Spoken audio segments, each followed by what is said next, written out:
This is how to make a supernova, and today we're going to make the gate from Baldur's Gate 3.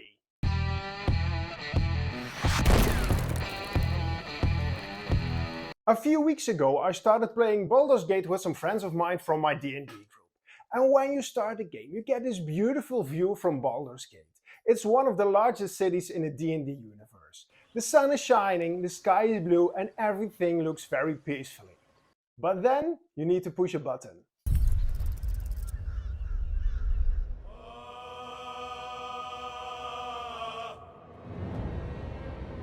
And when I was in the main menu, I was blown away by this massive gate. And if I'm correctly, this is the gate to the Temple of Baal underneath the city. And I thought I really need to make this because it would be so cool when I put this on my table when we have the next D&D session. So here we go. We're going to start with this large piece of foam, and this one is 26 centimeters by 60 centimeters. And we're going to make the hole for the first gate. And then I'm going to draw on the second gate and then the third gate. I'm going to write all the measurements on the foam, so if you want to recreate this build, all the measurements are here.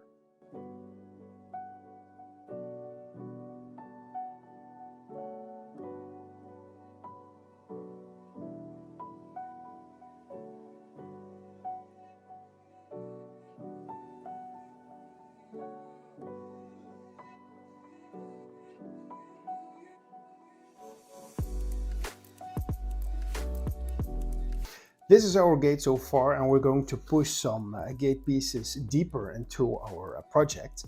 My foam is 2 centimeters thick, so the first layer I'm going to push it about 1.8 centimeters deeper, and the next part will be about 1 centimeter deeper. So you will get something like this. I'm going to measure it. When that's done, I'm going to use some needles to pin it on the right position, and when that is done I'm going to use some hot glue on the back to glue everything in place.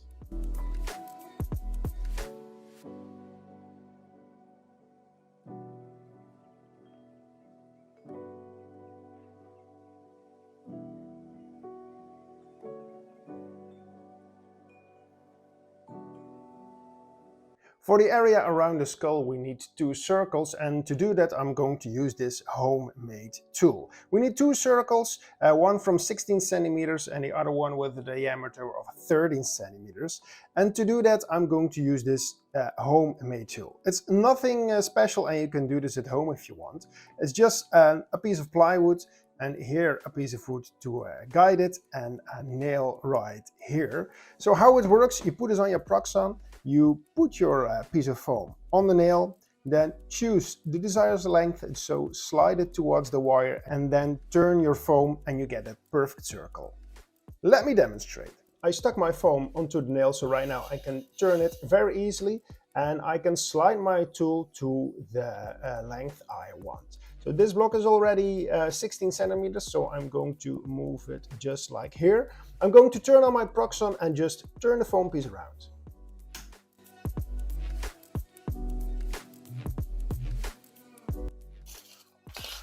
And there you go. With a pen I carved a small rim into the circle, a very effective but simple technique to add some detail. To make the pillars I took my hot wire cutter and some large blocks of foam to make 5 by 5 centimeter pillars. I made 2 pillars as long as possible so I can trim them later if needed, and the 2 other pillars are 40 centimeters long. With some hot glue and cocktail sticks I glued them on the project. So here we have our gate and the circles so far, and now I'm going to give everything some stone texture. And to do that I'm going to use some very special tools, a stone and an aluminum foil ball. I used my large rock to get large dents in my foam. I was making sure I turned it around a lot of times so I didn't get any pattern of texture. When I was happy with that I repeated the process with an aluminum foil ball for some smaller dents. This technique is used all over the project.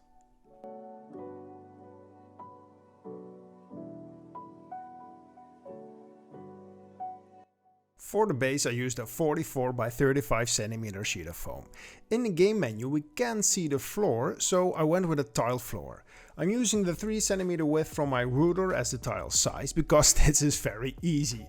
When my ruler would be 2 or 4 centimeters I would go with that. When I cut all the lines, I gave the floor the same texture treatment as the walls and the pillars. After that, I traced all the tiles with a pen to make the lines more visible.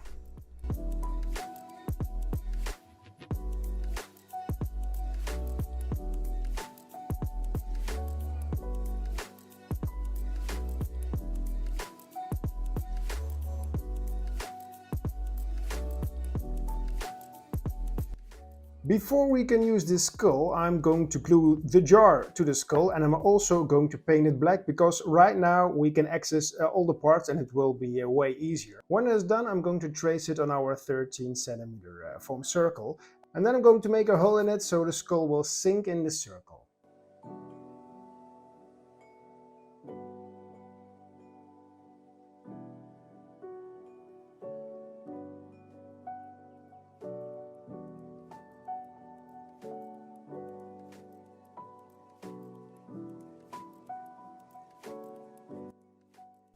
With my knife I traced all the drops so I can use my pencil to push them in the foam a bit. Later I'm going to paint them.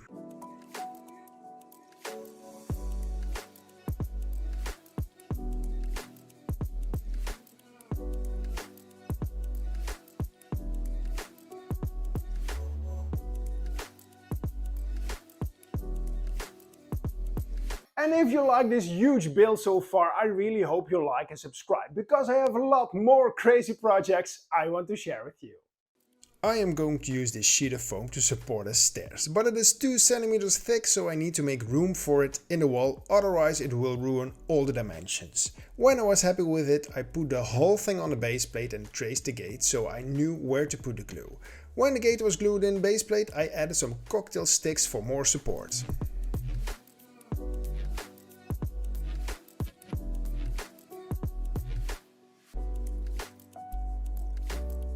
For the steps of the stairs I made a lot of foam bars, each 5 mm thick. With my hot glue gun I glued them on the foam. The steps have a width of 1 cm, so they overlap each other with a few mil. I could use some PVA glue here, but this method is way faster. Be careful though that you don't use too much hot glue, otherwise you will melt your foam.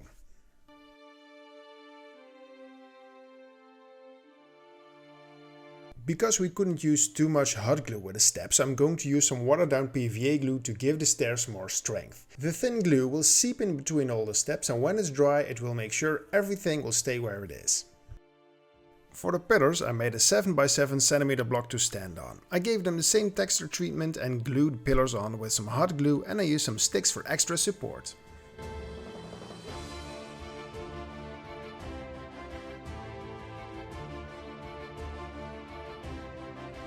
For the torches I'm using LED tea lights, and to blend them in our project I made a foam base where I can push the lights in.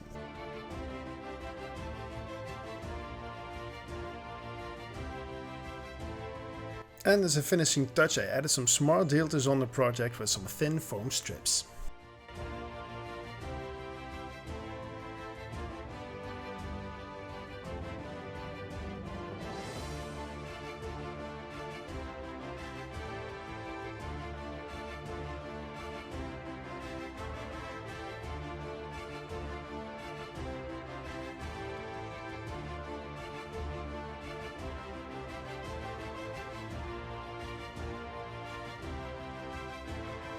To make the rocks on the side of the gate, I took a foam strip and made a lot of horizontal cuts. Then with a flat tool I scraped most of it away, and finally I used my hot air gun to get this rocky layer effect.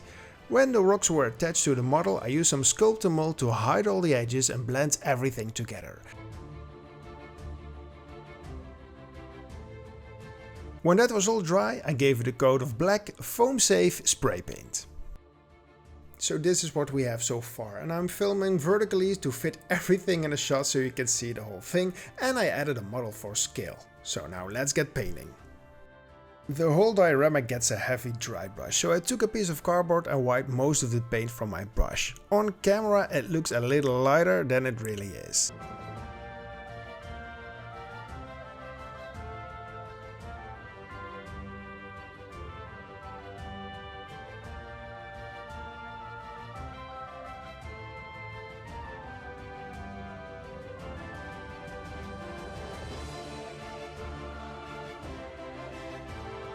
When everything was covered with a dark grey, I came back with a lighter grey to give everything a lighter dry brush. Then it was time to bring the dirt and the darkness back to our build. To do this, I'm using my homemade dark brown wash. I used a large brush and just throw it on. With some paper towel, I'll slightly dab the excess wash off.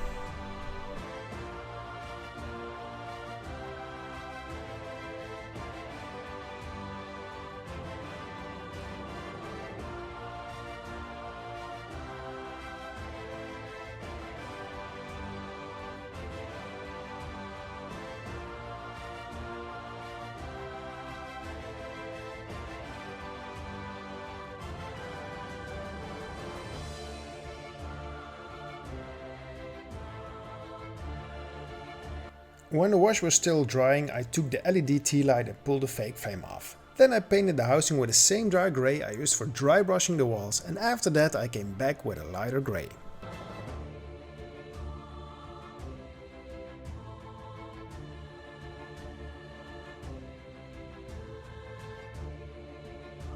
To give the tiers the same shine as we can see in the game menu, I added some glossy Mod Podge. Because I added a thicker layer, it took around 18 hours to dry clearly.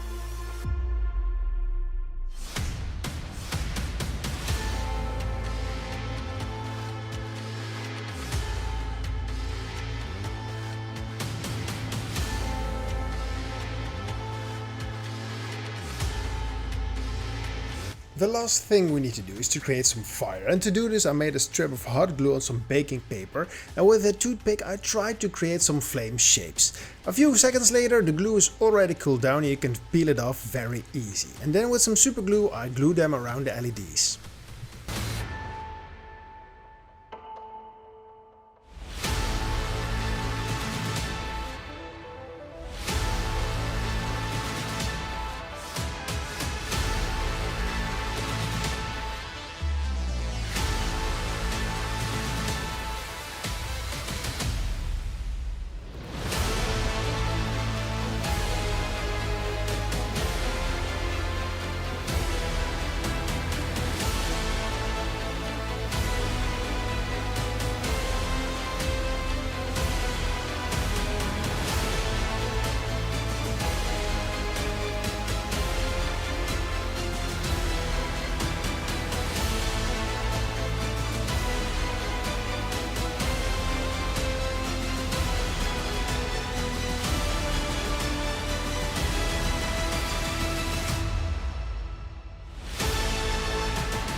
My friends, I really hope you enjoyed this video, and if you want to know more about this layered stone texture, I suggest to watch this one, or maybe this video is more interesting for you. See you next time.